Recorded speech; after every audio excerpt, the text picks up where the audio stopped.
Welcome to Nuanced Beauty. This podcast is intended to be a spot where my husband Bill and I will capture some complex thoughts and challenge us to hold to our opinions loosely so that we can see the beauty in others and the beauty in ourselves. I want to challenge us to dive deeper into those everyday topics and those sticky topics that we might shy away from, or we might bulldoze over others with our opinions. Because I think there's wisdom in this idea that if we all thought exactly the same, there would be no need for anyone else. So let's have a conversation and let's get nuanced.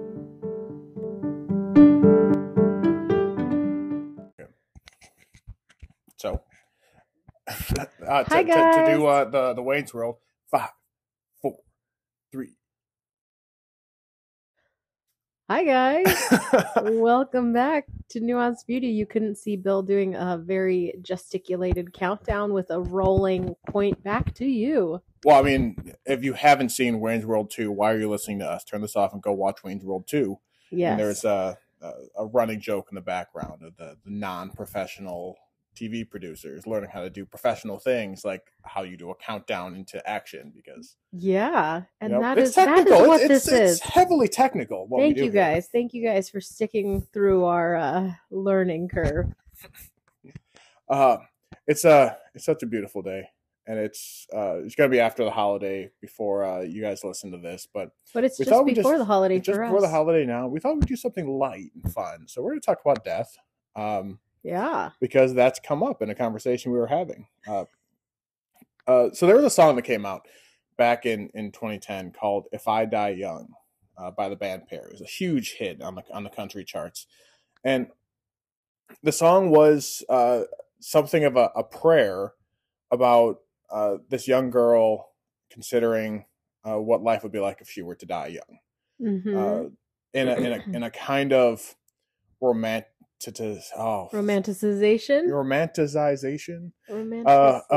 of death. It was a very beautiful song, and it was one of those kind of like tear jerky sort of songs, but it wasn't. It came out in 2010. 2010. It's kind of melancholic, and I remember hearing it and sending it to a friend of mine, and she being very upset because she interpreted it as idealizing suicide. Which it wasn't. I went and looked. It was just about kind of what would it be like were I to die young, which is a thing that I feel like is common in artists, in like the enneagram 4 type, tragic hero artists. Yeah, for sure. And even just in life in general, we all have those moments where we're like, oh, what if I like died? Yeah, and I think most people when they think that, or it's like, oh man, that would kind of suck, wouldn't it? Or that, thinking the opposite. But I think this was more of like fantasizing about it. Yes. And there is this like have you ever heard of the 27 list? No, I haven't. So the 27 list is a bunch of artists who all died at the age 27. There's a weird amount of them. Okay. Kurt Cobain, Jimi Hendrix, Jim Morrison, Amy Winehouse. The list kind of goes on. Wow. Of these famous artists all dying at 27. So there's something to this focus on death for someone who is heavily artistic. Yeah, and then I also just think in general, like the kind of I don't even know what I'm trying to say. Like this not infatuation, but like not the opposite of that. Yeah, I guess there's an infatuation, but then there's also like so much lost potential, like this like melancholy grieving, and it is like it's grieving the expectations that you're going to live to be old, and we also like want to chase like being able to live forever. I mean, like look at the books like Tuck Everlasting or The Age of Adeline. Like there's a lot in like the super villain space about wanting to live forever. There's a fascination to it. Why are we talking about this? Let me go back to that real quick, because there's that song. That song was great. It was a beautiful song. And so what brought us to this? This artist, last week, the band actually broke up, But the woman who wrote the song wrote a If I Die Young Part 2, where it's 14 years later, and she didn't die young, and she has this like hope or like a different gratitude. Storyline. Yeah, there's a level of I'm so glad that I didn't, because here is my life now. And I thought the song was actually about suicide the first time around, and even when you listen to the first time around, when I listened to it this time, I think, oh, this is such a beautiful encouragement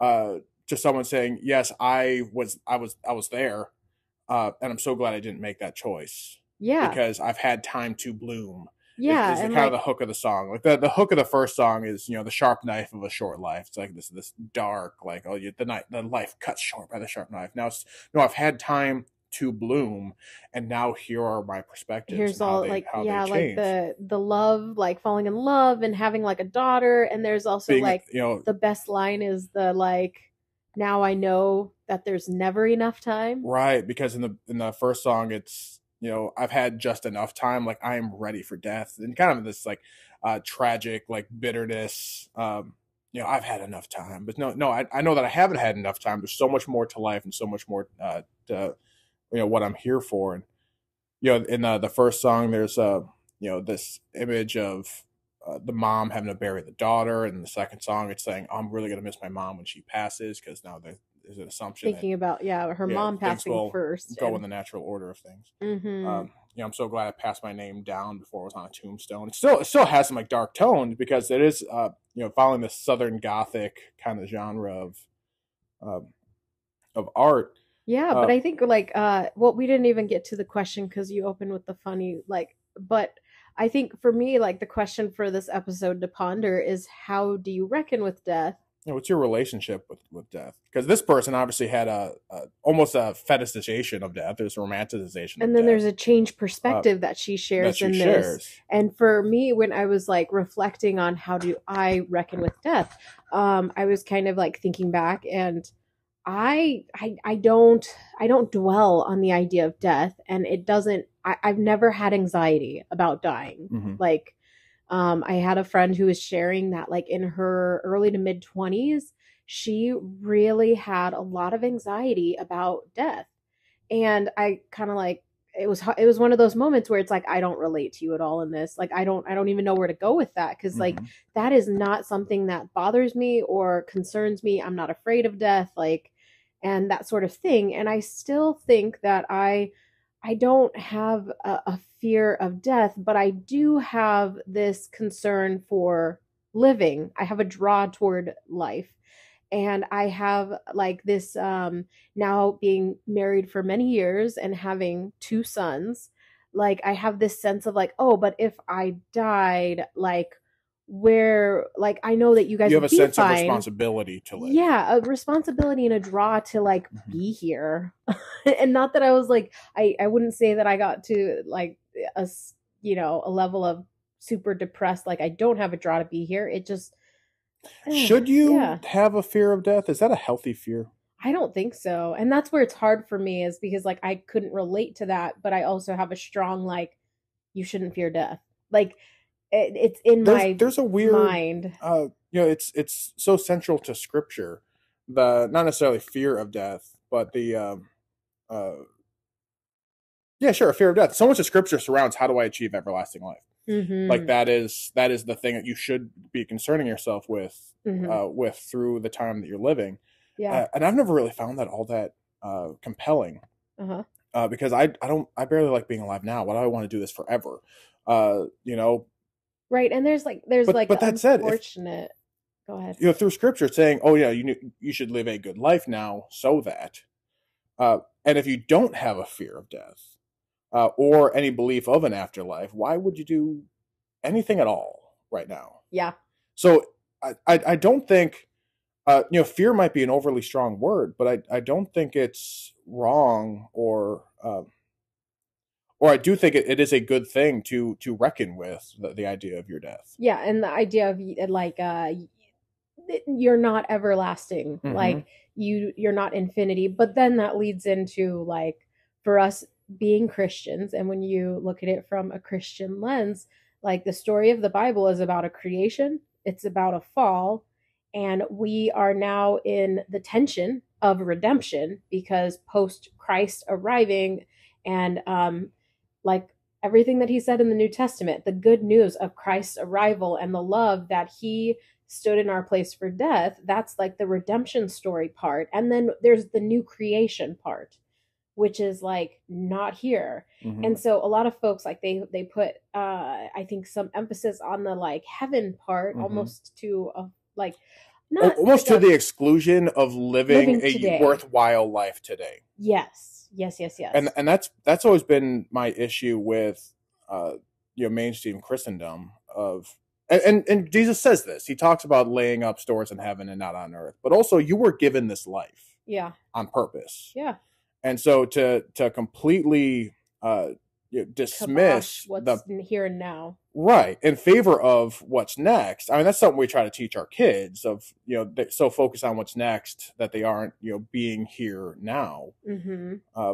And that idea of reckoning your death does just permeate through.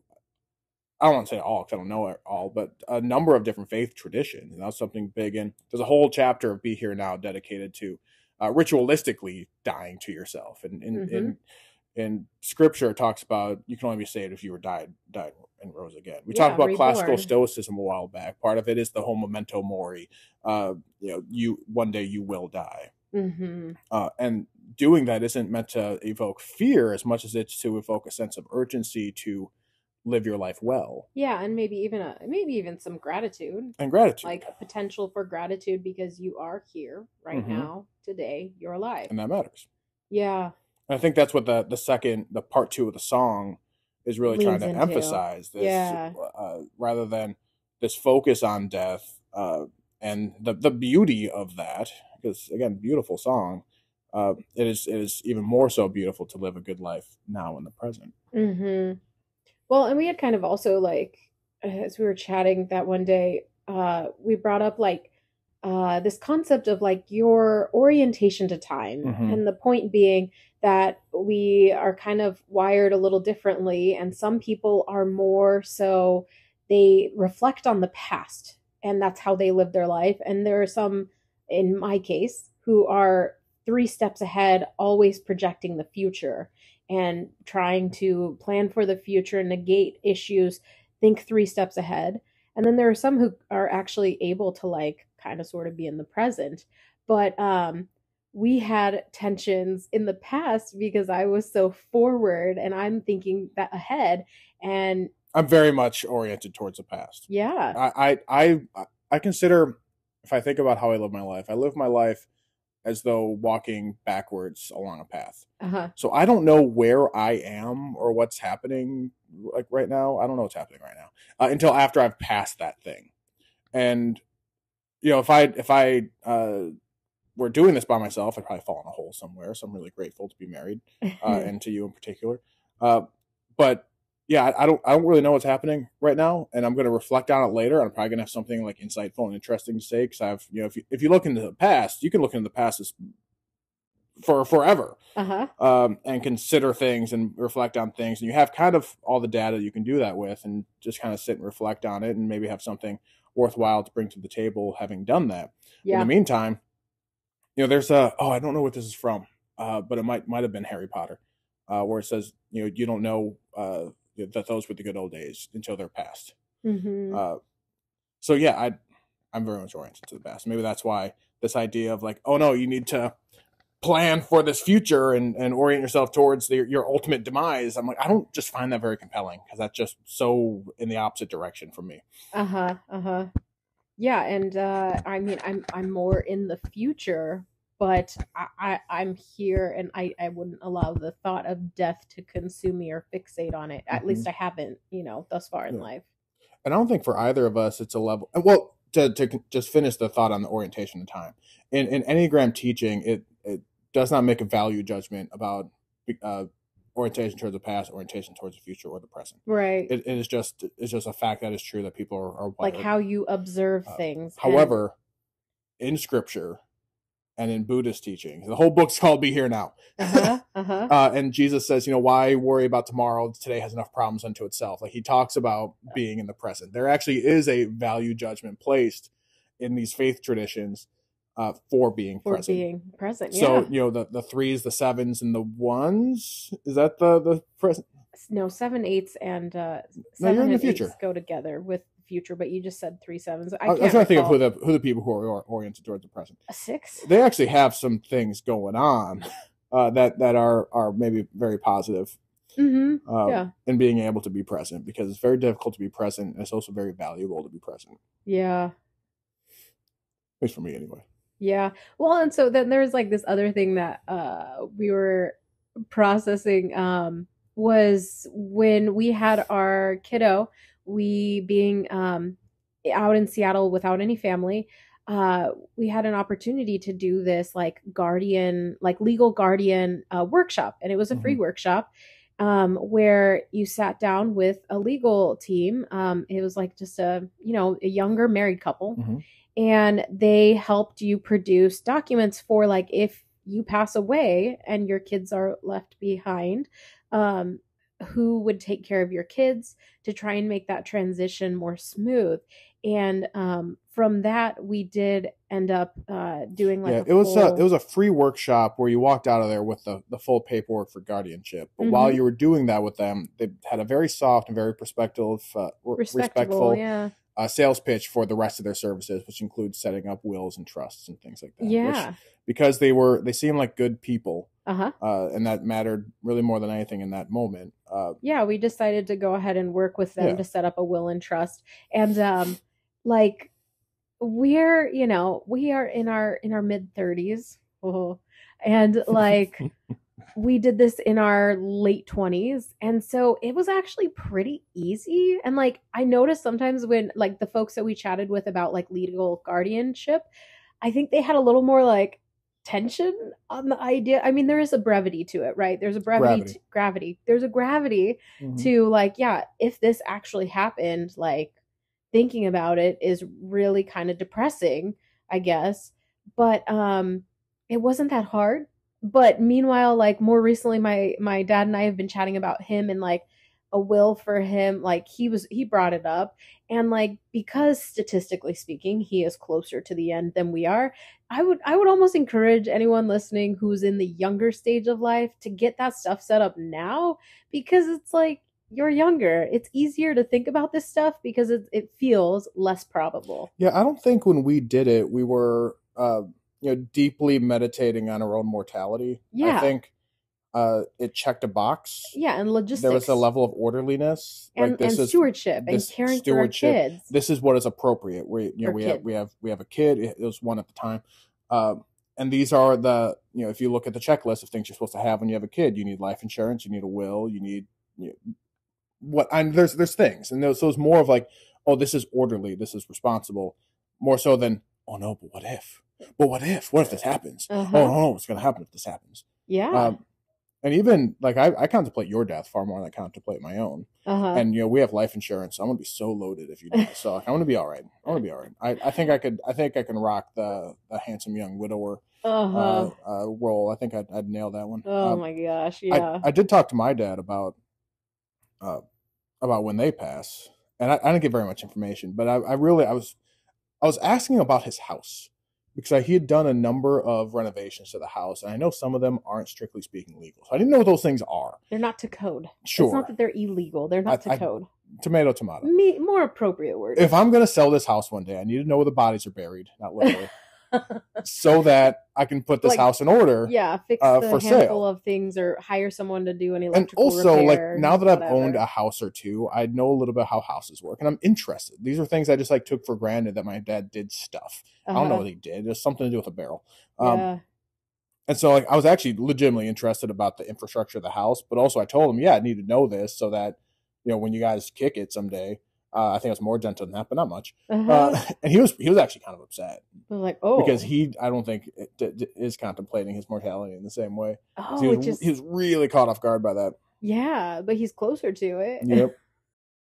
Yeah, and I feel like there's another point that we could discuss about our kiddos and like how they're very young, like they're not like really thinking about the end, but we lost a cat in December, and Zeke is like 6, which again, like he's pretty young, right? So the idea of like the ending is like not really in there. Mhm. But one bedtime we were talking, and oh gosh, it was something about like I was telling him that like you have to be kind with your brother, or like your brother is going to be with you the longest, like he'll be like your brother like for much longer, you'll have a long relationship with him. He's like, yeah, but he won't be my brother after he dies. And I'm like, no, he'll still be your brother. Like he's still your brother even when he dies, or when mama and papa pass away, we're still mama and papa. Do you think he perceives Aaron like a pet I have no because idea. he's smaller and doesn't speak much yet? And so he's like, well, I No. had this cat Oh my gosh. Yeah. and the So, cat died, so Aaron's probably going to die too, right? oh my gosh. No. So, when I said, like, Ma and Pa, like, we'll always be your mama and papa, even after we're gone. And then there was like silence for a moment. And then he said, can we get a new cat? And then I'm like, oh. That was his first experience in death. So and we had, we didn't sugarcoat that. We didn't tell him that the cat went to a farm upstate. Like, no, this is It was something that is interesting though true. how many questions he did ask, like, well, what happened? Like the kitty, like, because the kitty had like some sort of form of cancer. She was not an old cat. She was like Kitty 8 or cancer 9, spelled with a K. and it was in her intestinal tract or pushing up against it. And so he was like, well, like, did we do like what, like, did we do everything we needed to do, sort of things. Like he was asking questions about like, oh, maybe if I was nicer to her, or maybe like this and that, because we stressed the cat out. And Oh, I didn't know he said that. at one point he did. Yeah. But he was He went trying through to like he went through troubleshoot. the stages. Yeah, like he was trying to troubleshoot like how it could not be the end, like if he did everything like right. What And I'm reading Zeke Harry Potter right now. And Harry Potter, one of the central themes is death in Harry Potter. mhm. It starts right in the beginning, obviously with Harry. His parents are dead right there in the first chapter. But Dumbledore said, and man, he has some bangers on death through the series. So he says in that first book, you find out Nicholas Flamel is going to pass. Spoilers on Harry Potter and the Sorcerer's Stone. Uh-huh. It said, to the well organized mind, death is but the next great adventure. So we're having this conversation about death, me and Zeke. Uh-huh. And then in the third book, they're talking about, Harry's still mourning his parents, and he says, "So do you think the dead really leave us? Don't you think they come through more sharply in times of pain and trouble?" I'm butchering that quote, but it's something like that. Or Mhm. I'm curious what's going to happen because we're reading Goblet of Fire right now. Yeah, you're to the hard book now. Yeah, well, there's deaths that happen off screen. Yeah. The first 3, but this is the first on page death at the end of Goblet of Fire. Yeah. And it's a minor character. Uh-huh. That So you're not overly like in love, like, yeah, you're not overly developed and committed. No, like, in your mind. you don't really get heartbroken until Sirius dies, I think. Yeah. Spoilers again. Book's been out for like 2 decades, yeah, so if you haven't read it, like whatever. But these have been opportunities to have conversations about death with Zeke. And I wonder if reading those at such a young age has really affected, really shaped my view of death throughout it. Throughout my life in your teen years. Yeah, and then I think like kids, like Zeke is processing things, and Zeke speaks what he thinks, like always. There's never not a moment. But like kids have, I think, the ability to be more cavalier about it, and not in a calloused cavalier, but in a innocent cavalier. Yeah, because kind of they are forever presented with, these are things how they are, and they have no choice but to accept those things. They're children. So when you present death to them, it's like, oh, this is just another thing that is. Yeah, it's kind of interesting. Yeah, they're learning everything about the world all at once. So they're not going to question this anymore, and they question whatever else we tell them. Eventually they'll learn about Santa Claus. I mean, they ask why. We need to have an episode on Santa Claus. Oh gosh, Santa Claus. We'll think about that. But what else we got? You got any other closing thoughts on death? We're wrapping on time, so I have to keep my theme of Harry Potter. The last thing Dumbledore says on death is, "Don't pity the dead, Harry. Pity the living, and above all, pity those who live without love." One of the points made throughout a lot of the books I've read is not to get so consumed with the thought of death that you forget to live and love. All right. Thanks, everybody. Bye, guys.